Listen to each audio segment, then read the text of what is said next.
And last week we talked about how we might just be in this range for a while.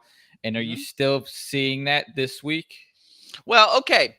Let's take a look at my retracement analysis. I swear by this retracement analysis.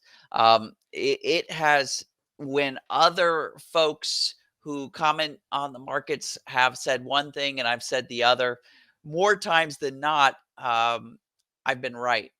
And I just base everything on this black and white retracement analysis. And so let me just, you don't mind, Sip, I might take a moment and give some of the highlights of how this works.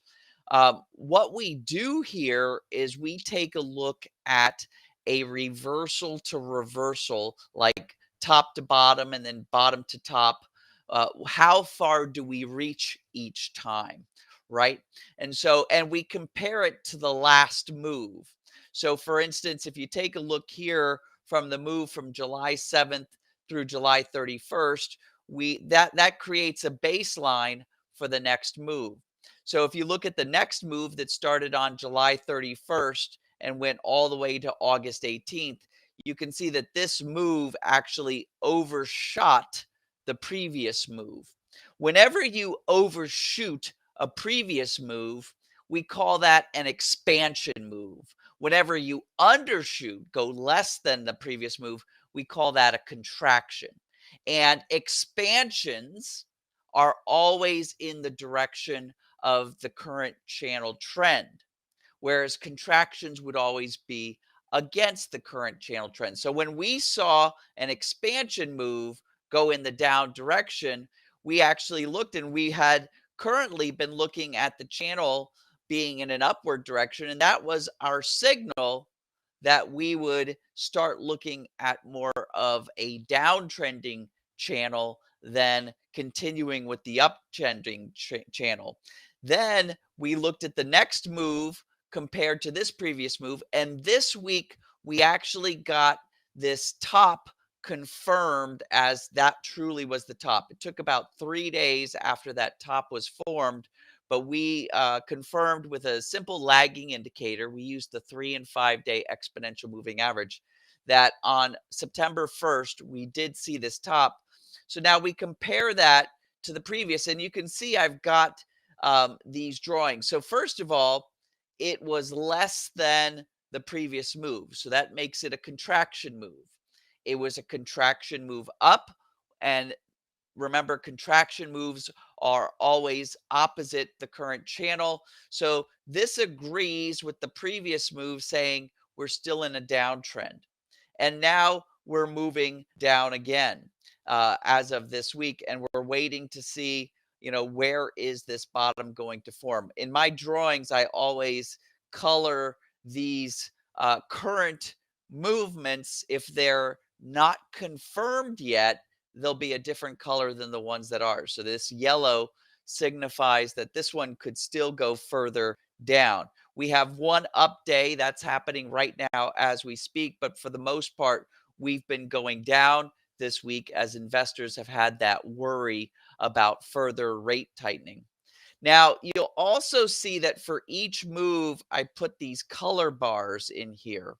And these color bars go the next level and kind of tell us whether the move is an ideal move for trending or if it's kind of a weak move. So when you have an expansion move, SIP, we want this move to be greater than about 125% of the previous move. That would put us into this green zone. That would be an ideal trend change. That would mean we're in an ideal downtrend, one that trend traders would love, one that swing traders, anybody who's a directional trader would like us to have an ideal downtrend. You can see here that this first move that we had fell short of that ideal level. Next, we had the move in contraction. And contraction moves, we like them to go about 50%, somewhere between 40 and 60% contraction. And you can see we overshot that again, making it not an ideal contraction. That's why it's in this orange zone. The orange zone is considered not ideal. So now we're pulling back again. We're currently in the pink zone. My forecast is that this one day up is kind of an aberration and that will continue to go down. And I have a feeling that we're going to wind up getting our next reversal in this orange zone. In fact, I would be surprised if we come down to this tested line of support. So I think that we've got an up day happening today, but and my confidence in these is not more than about 60% because September, like I said, is always a very confusing month to trade. But I have 60% confidence that we haven't yet seen our bottom reversal. We're going to go down lower, but I don't think we're going to go into this ideal range that the downtrend. Every time we get into this orange zone and don't go any further, it actually is less of something that a trend trader would like to trade, and it's more of what we call a sideways choppy market. And so I've been saying for like the last 2 or 3 weeks that it looks like we're going to be in a sideways choppy market at least up into the holiday season, and I wouldn't be surprised if we don't begin starting 2024 with this sideways choppy market.